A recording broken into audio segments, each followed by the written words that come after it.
Lord Jesus Christ, I come before you today in need of a miracle in my life and my business.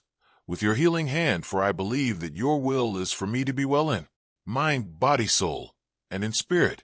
Cover me with your precious blood, and fill me with your Holy Spirit.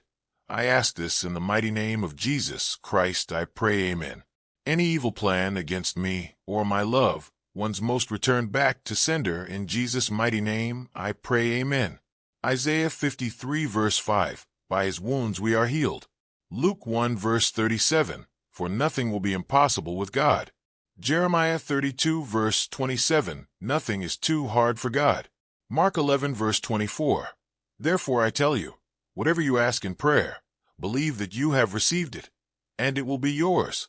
Matthew 7 verse 7, ask, and it will be given to you. Seek, and you will find. Knock, and it will be open to you. Thank you, my Lord Jesus Christ. Thank you for watching.